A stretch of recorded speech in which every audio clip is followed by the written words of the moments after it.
Hey guys, what's up? It's me, Markia, and I'm back with another video. If you read the title, then you already know what this video is about. It's much different than the videos that I normally put out on this channel about natural hair, and it's more so about health. I was a victim of pityriasis rosea.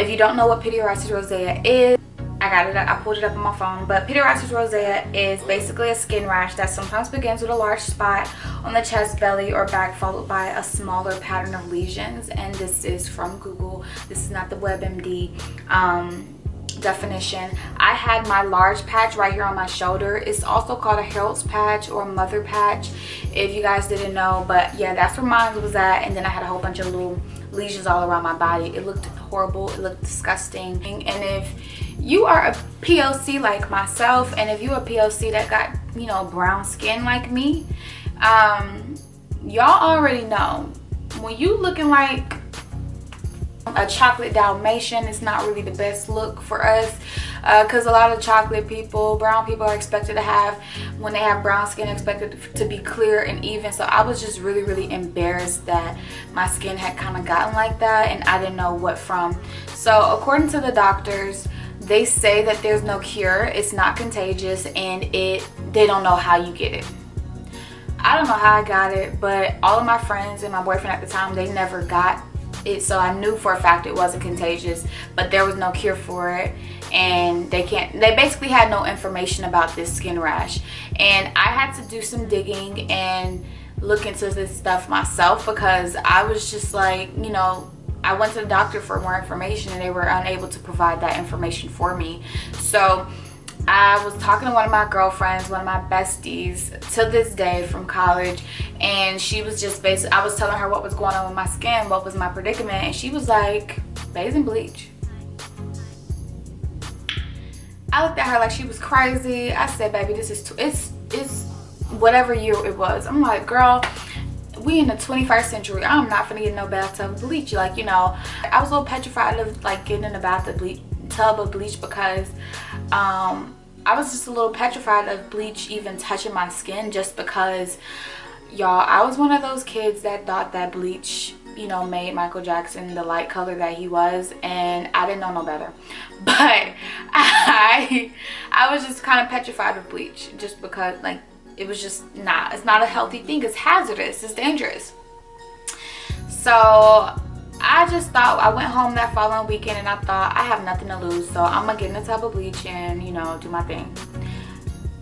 Y'all, if you are a woman listening to this, please do not sit y'all hoo-ha's in no tub of bleach, okay? I did it completely wrong the first time I did it, but that is what you do. You're gonna bathe in bleach. So I messed up my pH. If you're a woman, then you already know my pH was thrown off for about a month. My hoo-ha was ready to fight with me, and she was through with me. She was upset with me, and she had every right to be. Okay, so but following that day, after I did that bleach bath, the next day I could literally tell the difference within my lesions. It was starting to disappear. They weren't itching. Like, y'all, it looked really good. Like, I could see my skin coming back through. So I'm like, okay, I'm gonna do this again, but this time I'm not gonna sit in it. I would just bathe in it. So I had the bleach on the outside of the tub, and I was in the shower, and I would get a white rag, preferably a white rag, because you don't want to mess up your colors, and I would pour bleach on it and then literally bathe in the bleach.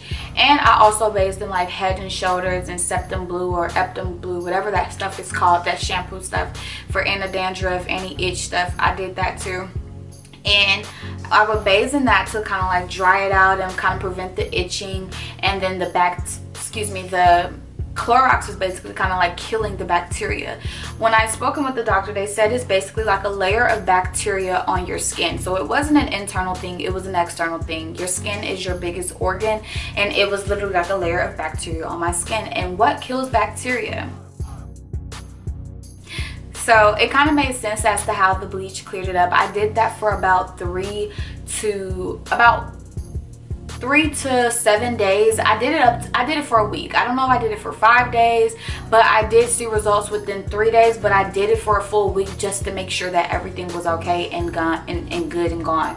After a week, that Herald's patch got smaller and smaller. And make sure when y'all do, if y'all do this or try this cure, y'all please put that bleach on that patch. just really rub it in, and like just make sure you're getting like that big, like, because I feel like the mama, she let all these other all the other spots know what to do. And just make sure y'all really like wash all of like your lesions in the bleach. I know y'all probably thinking that this is a crazy little DIY, but let me tell y'all something. A good old school Southern fix is not, you know, always something to frown upon. I swear to y'all, like, I would never have thought to put bleach on my skin. Like, I'm chocolate. I don't know what that stuff gonna do to my chocolatiness, and it honestly just helped. And I recommend people take a bleach bath at least once a month, just because it's nasty out here in this virus infected world. But you know, that's me, neither here nor there. But yeah, so that's what I did to cure my pityriasis rosea. I can't guarantee that this will work for everybody, but it worked for me and another person who suffered from pityriasis rosea.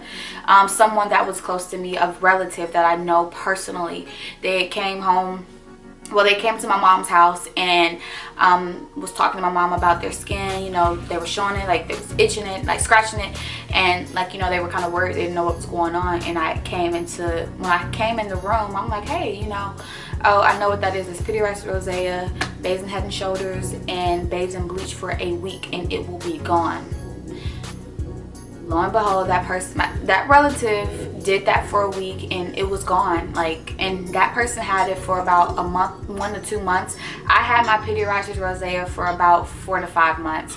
So if it cured mine and I've had it for 4 to 5 months, and then cured that person's and they had it for like 1 to 2 months, then I'm pretty sure it can cure somebody else within the same time span. And if you've had it for years, then it doesn't hurt to try it. You know, it doesn't hurt to try this method or whatever. I know that the doctor said that there's no cure for this. However, there's a cure for any and every disease, virus, anything out there. Believe me, if it can be created, it can be destroyed. But that's honestly all for this video. I just wanted to come on here and tell you guys how I cured my pityriasis rosea. I hope this video wasn't dragged or, you know, prolonged. If you try, please tell me. If y'all try this method or this cure, leave a comment down below and tell me if it worked for you. Let somebody else know that if they look down in the comments below and they see that you tried it and it worked, like, give them that encouragement to try it so that they can cure themselves of this horrendous rash that they're dealing with at this point in their life. Also, if you're in the forums or if you're on the Facebook groups or hashtags, share this video to the people in those groups and let them know that this is something that they can try to cure themselves and finally rid themselves of pityriasis rosea. I hope this video helped, and I will see you guys in my next video. Bye guys. Thanks for watching.